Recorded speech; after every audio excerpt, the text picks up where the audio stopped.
Queridos companheiros, queridas companheiras, bom dia a todos. Agradecendo a você que visita o nosso canal com o lápis na mão, nós vamos dando sequência a nossos estudos semanais, acompanhando os estudos feitos em nossa casa, o Grupo Boa Nova de Estudos Espíritas. O nosso tema de hoje é do maravilhoso e do sobrenatural. Capítulo 2 de O Livro dos Médiuns, complementado pelo comentário do Espírito Emmanuel, o livro Seara dos Médiuns, capítulo 2, que tem por título Cartão de Visita, do maravilhoso e do sobrenatural. É o nosso tema de estudo desta manhã. E antes de nós iniciarmos o comentário sobre o capítulo 2, nós queríamos ressaltar com vocês a importância dos 4 primeiros capítulos de O Livro dos Médiuns. 4 capítulos que compõem a primeira parte do conteúdo a ser abordado por Allan Kardec, que tem por título, essa primeira parte, Noções Preliminares. Nessas noções preliminares, Kardec vai apresentar para nós os fundamentos do pensamento espírita. Então, são 4 capítulos muito importantes que vão introduzir, a partir deles, Kardec vai, então, na segunda parte de O Livro dos Médiuns, abordar as manifestações espíritas, as manifestações que permitem a comunicação dos espíritos, mundo espiritual com o mundo material, a comunicação dos espíritos do mundo material com o mundo espiritual e vice-versa. Nós vamos ver, então, depois, na segunda parte, a teoria espírita sobre todos os gêneros de manifestações. Kardec vai estudar cuidadosamente todos os gêneros de manifestações, apresentando a teoria espírita. Mas esta teoria espírita, que vai ser apresentada na segunda parte, ela está toda fundamentada no que vai ser abordado nessa primeira parte, a que ele chamou noções preliminares. E nessas noções preliminares, no segundo capítulo, nós temos o do maravilhoso e do sobrenatural, onde Kardec vai basicamente discutir, pensar conosco, refletir para nós sobre se estes fenômenos espirituais, mediúnicos, que dão base às manifestações espíritas, são contrários ou não às leis da natureza. Muito bem, é importante ainda, antes de chegarmos ao capítulo 2 do maravilhoso e do sobrenatural, nós recordarmos alguns pontos importantes ali do capítulo 1. No capítulo 1, Kardec abordou a espíritos. Ele faz uma pergunta e ele vai colocar para nós uma explicação importante. Quando ele diz para nós que nesta primeira parte, nesse raciocínio inicial, ele vai se abstrair das manifestações. As manifestações, repetindo, só vão ser analisadas na segunda parte. Nessa primeira parte, ele se utiliza, então, do método indutivo, não é?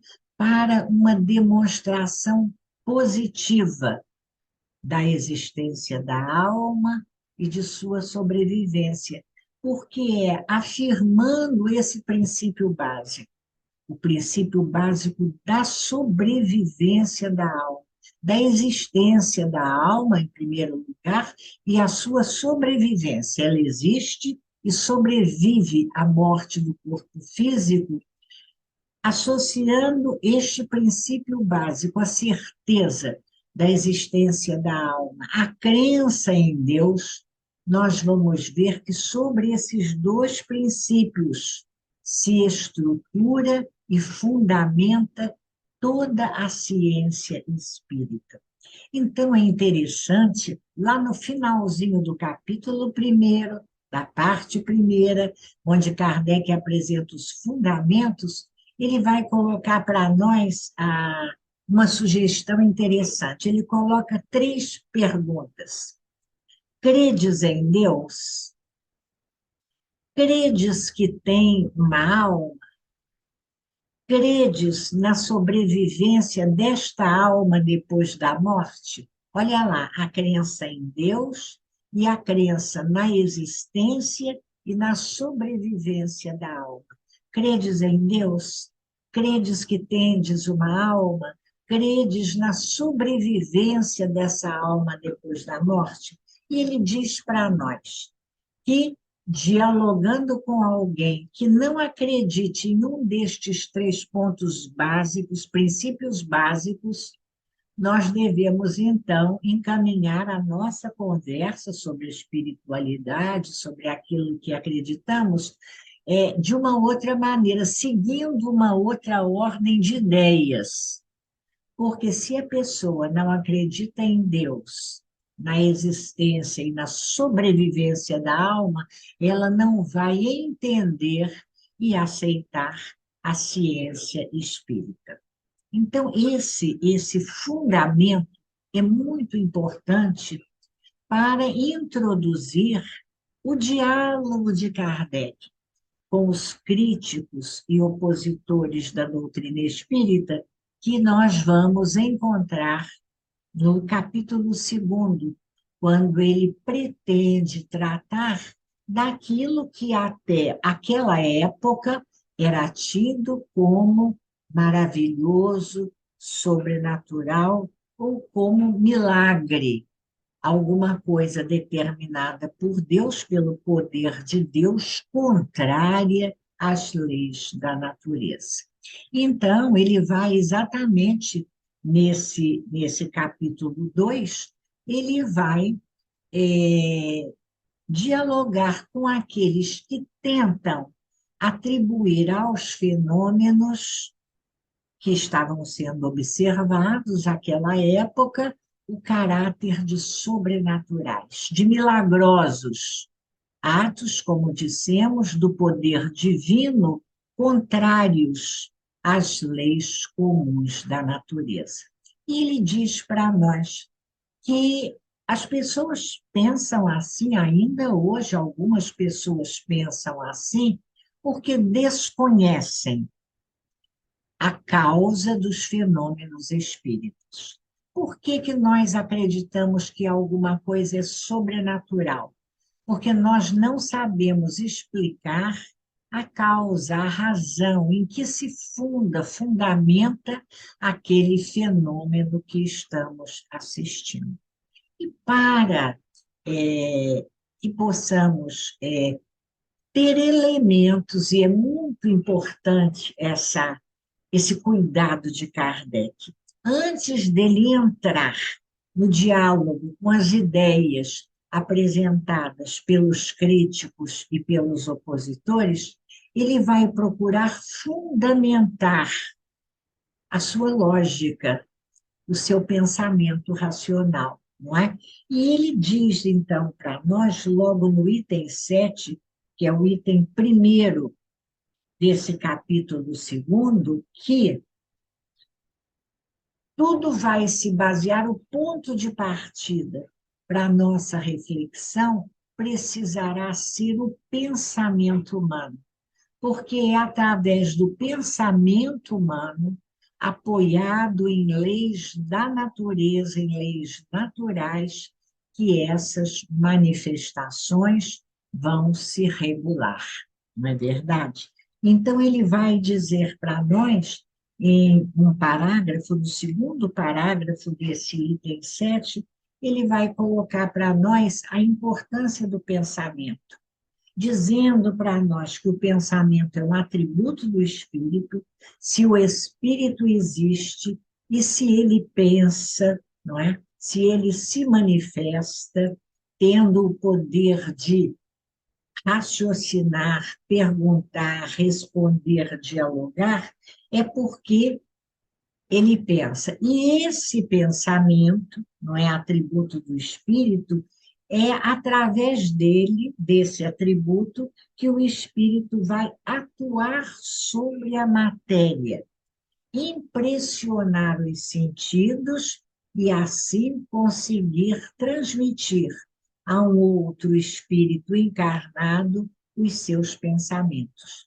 E isso resulta, diz Kardec, de uma constituição fisiológica que lhe é própria. É muito interessante observarmos Kardec se referir aos espíritos desencarnados, falando de uma constituição fisiológica desses espíritos, que nós vamos estudar depois.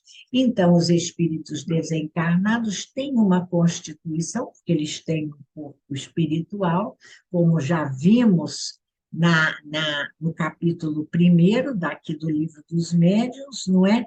Este corpo que permite, é através deste corpo fluídico que o pensamento, então, vai se manifestar, não é? Impressionando os sentidos daqueles que vão registrar esse pensamento. E nisso não há nada, diz Kardec, de sobrenatural e de fantástico, não existe nisso nenhuma derrogação das leis da natureza.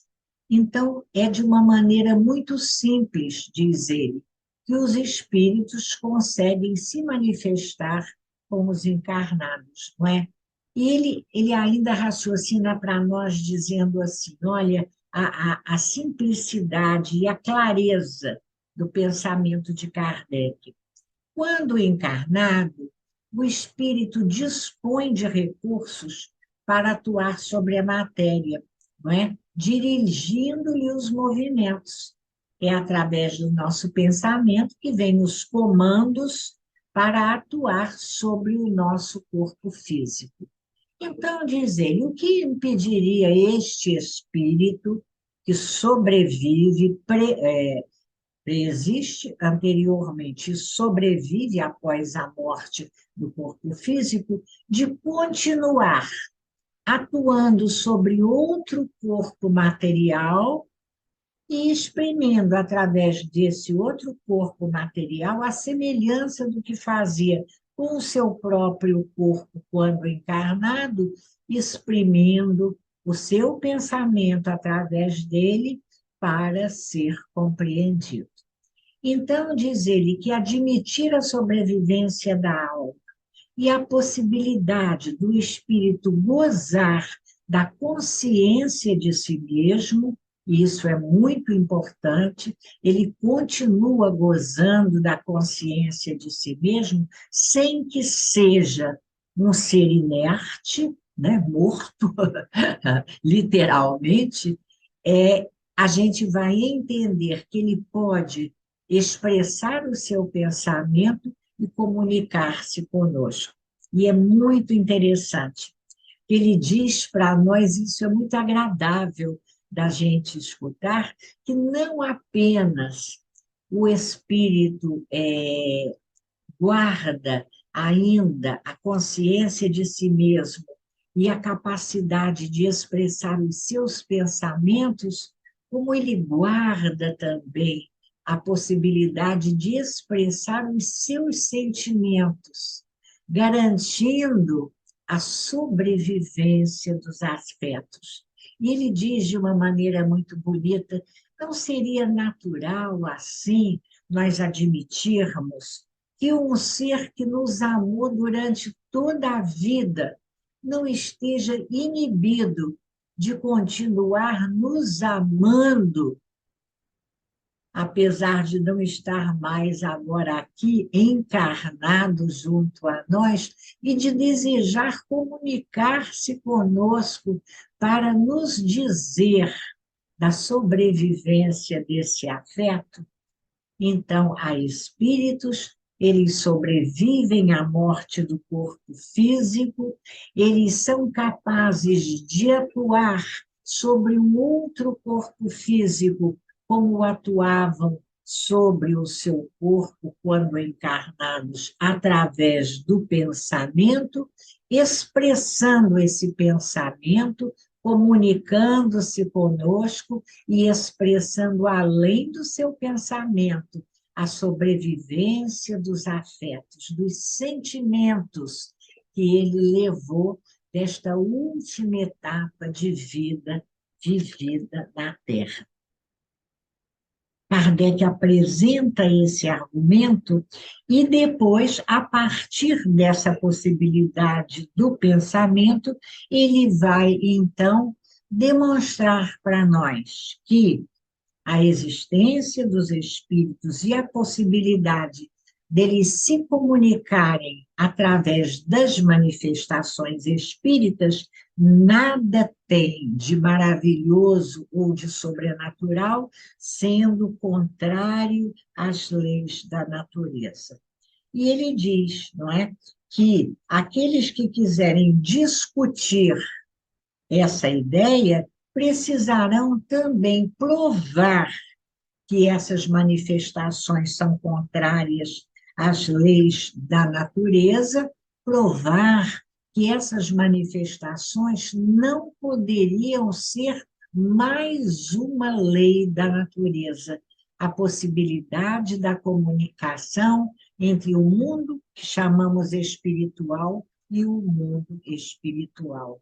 Até aquele momento, tidas essas manifestações que aconteceram em todas as épocas da humanidade, tidas como milagres, não é? Como derrogações das leis já conhecidas, porque ainda abarcavam uma lei até então não estudada e não conhecida.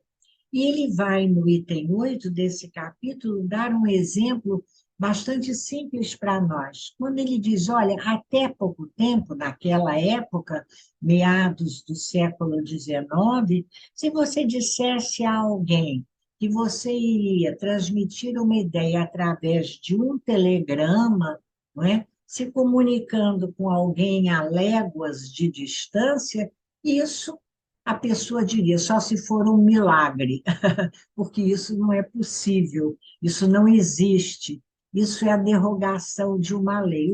De que estavam falando essas pessoas? De alguma coisa desconhecida, ainda não estudada e compreendida.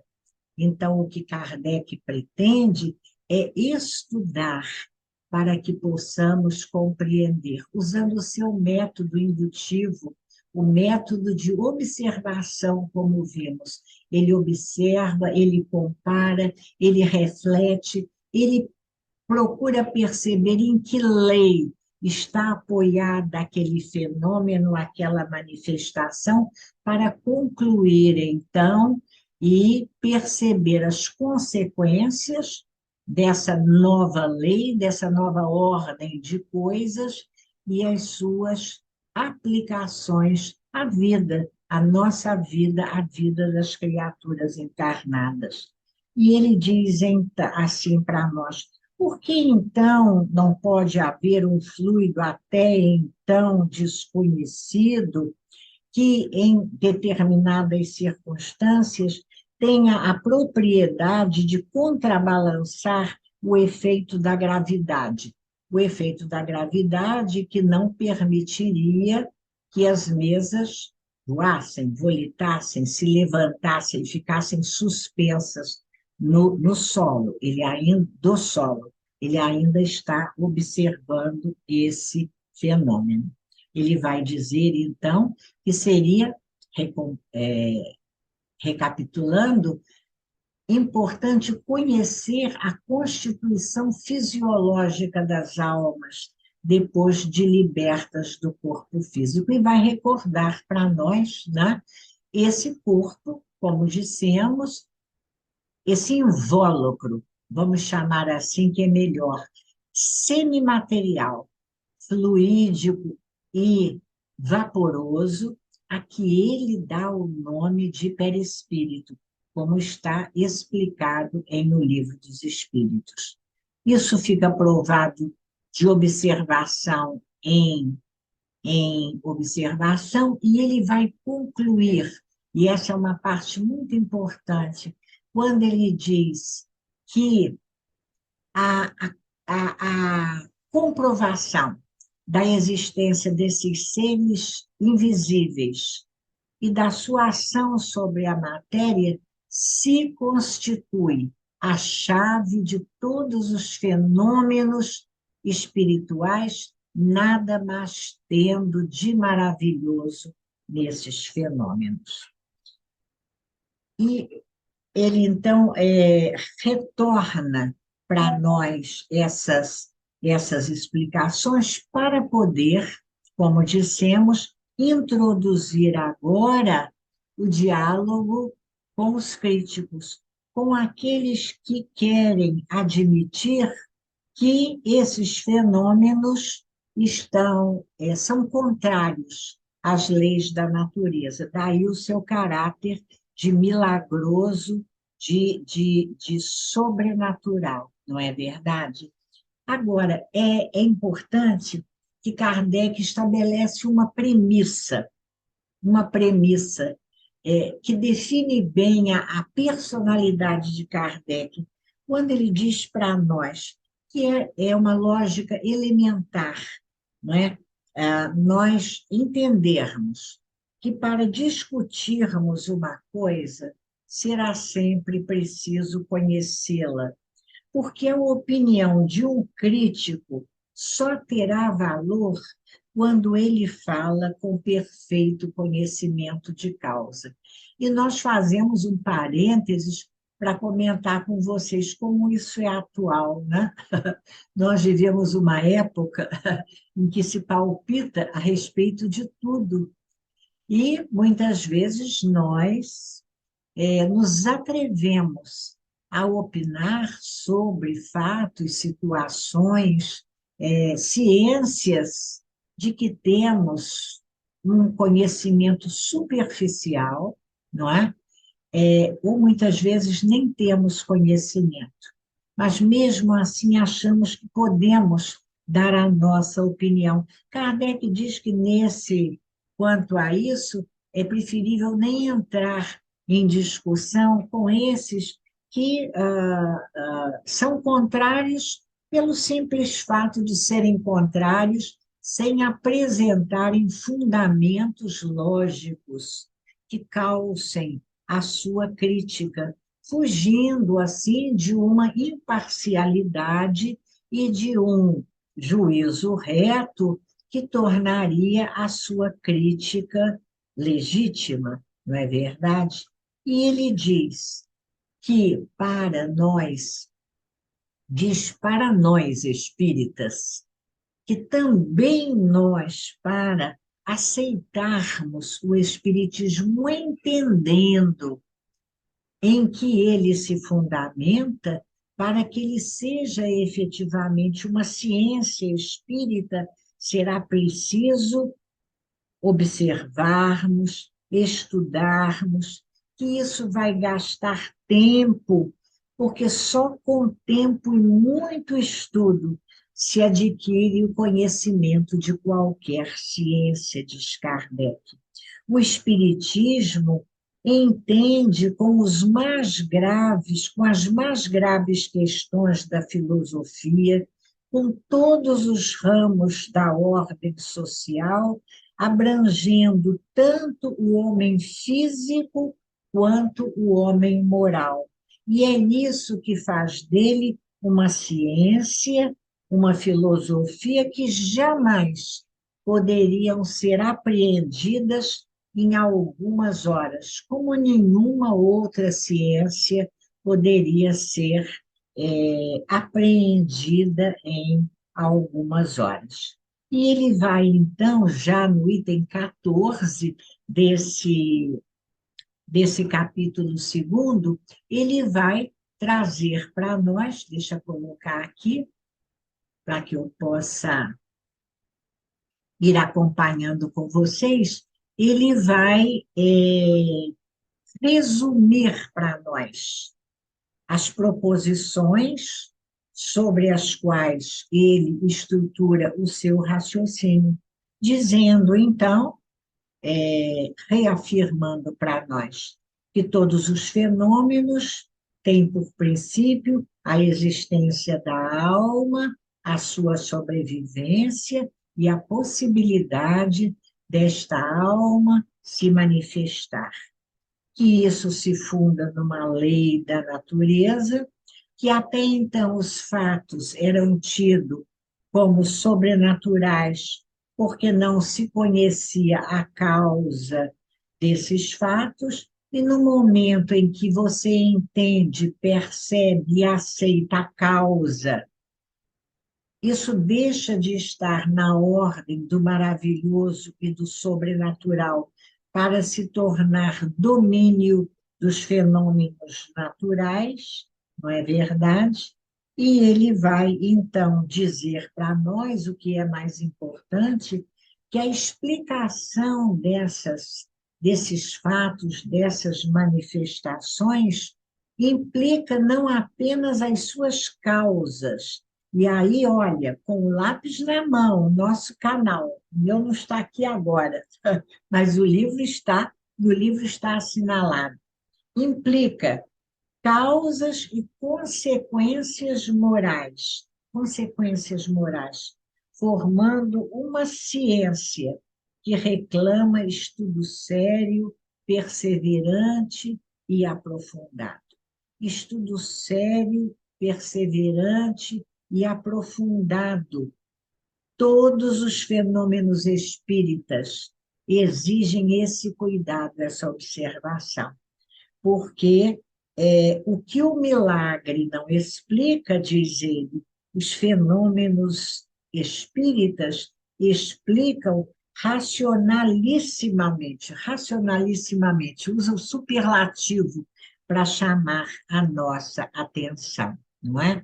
E ele fala para nós sobre, ele continua, não é, dialogando em cima dessa ideia, resumindo ainda uma vez para nós, e é interessante esse link que ele faz, vocês se lembram que nós falamos que Kardec, até então, era um grande estudioso do magnetismo, né? Durante 30 anos ele vinha estudando na sua adultez as leis do magnetismo. Ele diz que, da mesma maneira que as leis do magnetismo também foram rechaçadas por críticos e opositores, também esses primeiros fenômenos, essas primeiras manifestações espíritas, encontravam opositores a elas, mas opositores porque baseavam as suas crenças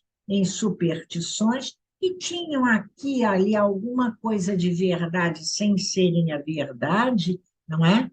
Mas se estudassem, ele enfatiza isso, perceberiam a possibilidade desses fenômenos estarem na ordem das coisas naturais. E ele vai terminar, então, esse capítulo citando para nós alguns exemplos de experiências feitas naquela época. Ele cita a médium Eusapia Paladino, na verdade, de uma maneira indireta, porque ele fala dos fenômenos que foram testados pelo senhor Home, que era o pesquisador que estudou a médium Eusapia Paladino, um estudo interessantíssimo, uma leitura interessantíssima, para terminar colocando para nós que, para os céticos, tudo estará, então, atribuído à natureza dos milagres, mas que a proposta da doutrina espírita é dar para esses fenômenos, nos dar, na análise desses fenômenos, menor dizendo, uma base racional que fará a dúvida, qualquer dúvida nossa, desaparecer. Olha, é interessante e a gente lembra, antes de comentarmos o Seara dos Médiuns, quantas pessoas, não é, companheiros e companheiras, que dizem para a gente, olha, há pouco tempo eu escutei um depoimento assim, se há, até de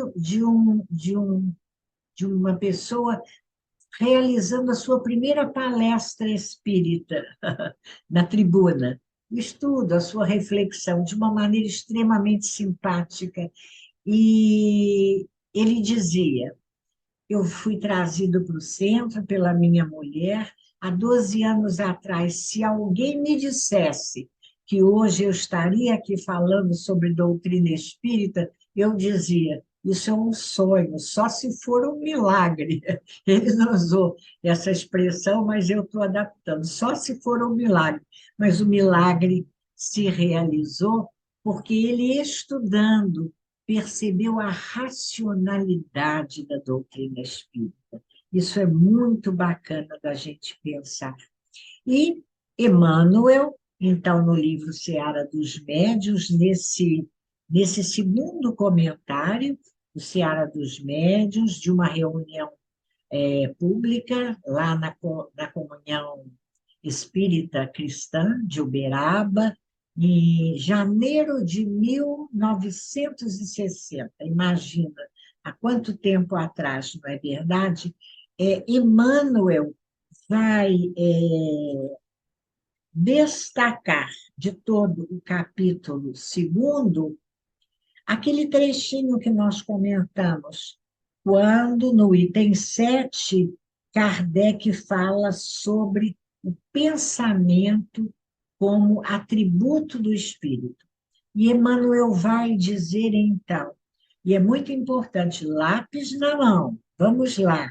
Ele começa dizendo para nós: o pensamento vige na base de todos os fenômenos de sintonia na esfera da alma. Olha, ele vai ao encontro de Kardec, ele corrobora o pensamento de Kardec e ele ainda acrescenta, recorda para nós, não é? Que na base, se na base de todo o fenômeno está o pensamento, a comunicação da mente entre as mentes daqueles que se comunicam, no caso da manifestação espírita, a mente do desencarnado com a mente do encarnado, estabelecendo processos de sintonia que nós vamos mais tarde estudar também. E Emmanuel gosta das metáforas, né? De fazer as comparações das imagens. Ele traz para a gente a imagem de uma vela acesa e de como da vela acesa a força luminosa se irradia. E ele diz que também o cérebro irradia energia mental. E é muito legal quando ele diz que no caso da vela, na vela, nós temos a chama irradiando, não é? A força luminosa. E no cérebro, nós temos a ideia que vai ser irradiada através dessa energia mental. Não é verdade? Agora, ele continua o seu raciocínio, a sua advertência, porque é uma advertência para nós, nos lembrando que essa luz pode revelar para nós o caminho de um santuário ou a trilha de um pântano, ou seja, é uma energia mental, a princípio, neutra, mas o nosso pensamento, o nosso sentimento, os nossos impulsos, como ele vai mostrar para nós, vão conduzir essa energia na direção do melhor ou não, numa direção positiva ou não, que ela vai ajudar, ele diz, tanto a um benfeitor a fazer uma boa ação, como é a mesma energia que dá força ao malfeitor na execução de um crime.